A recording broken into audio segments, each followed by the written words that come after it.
Hey everybody in YouTube land, it's time once again for Lancing with Myself, the YouTube show where I, Steve D from Tin Star Games, talk to you about the process of being a freelancer, particularly a freelance game designer, especially when you haven't got too many spoons or too much cash lying around. Today I want to talk to you about things being free. I've been trying to decide for the last little details of my Kickstarter for Relics, the Game of Angels that I'm putting out, the role-playing game, whether we were going to give away the draft rough copy of the rules just in a Word document format, and whether we give that away for free or whether we give it as, like, if you did any kind of pledge level, even just $1, you'd get it. And it was an interesting discussion because it's about, you know, what is perceived value and what is the value of doing things for free. There's an old saying that I like to say, which is I'd pay money for free food, and it has to do with the fact that what we really want isn't necessarily free things, is we want what we feel is a good deal. People aren't necessarily looking for things to be free, they're looking for a little bit more than they expect. That's what makes us happy, that's what makes us buy in. That doesn't mean free things are bad, but it has to do with the psychology. When you go to a Kickstarter page, you're already thinking about spending your money, so you're in that mind of, I'm going to give some money, and if you get something free there, that goes against your expectations and might make it seem like things are actually going to be too cheap and nasty, and you might just walk away. What you really want is to give someone the sense that if I put in my money, I'm getting more than I even thought. So for just $1, I can get the whole rules and be part of that exciting club. And that's a nice cheap buy-in that gives me more than I might expect. I don't even have to pay a huge amount of money, just a little bit of money.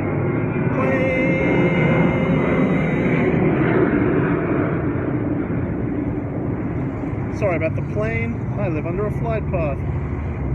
So for that situation, it made sense for me to make it charge just a little bit of money for that. But there are other times where going for free makes a lot of sense. When I go to big cons, I spend about $50 printing out postcards, and I have a little game on the back. On one side it's got a big ad, but on the other side it's got a game. And people don't expect that. When you're at a convention, people expect to be handed a bit of information, a bit of a flyer, a promotional material, an ad. If you say, hey, would you like a free game, they're not expecting that. That's a little bit extra. And so they're excited, and they hopefully will think favorably about the ad on the back, but also they may take the game home and play it, and that means later I've made an impression. And that's that's the nature of giving away free things, is they become loss leaders that build up a sense of connection with your customer. They feel like they've got something of value already. They didn't pay anything for it, and they got a little bit. And that builds up that sense of, this is something that is good. This is a relationship that makes me think positively. Every time I encounter this, I get a little bit more than I expect, so I'm going to keep going back. And that is the virtue of doing things for free sometimes. If you're in a situation where people aren't expecting to get anything, and you give them a little bit extra, that can really help. And that's going to happen sometimes, that you are going to produce things that you're going to give away for free. Or for under cost. And we talk a lot about how, you shouldn't work for exposure, but the fact is, as you make your way through a freelancing job, there are times when you are going to have to charge less than a thing costs, and you have to figure out what the intangibles are that you're getting back, and sometimes that is exposure. The problem is people who demand that you work for exposure. That's totally not okay, but we've turned that into just the idea that all working for free is always Satan and evil, and that's just not realistic to how the business goes. Sometimes there's going to be an advantage for you to work for free, or to sell things, to give things away, to do things for less than they're worth.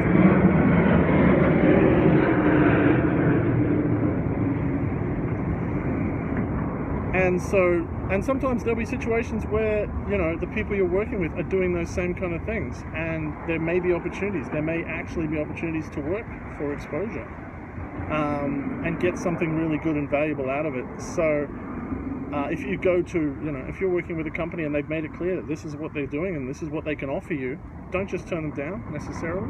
Value your work, but understand that there are not always, there's lots of different pathways and different ways to get resources out of situations.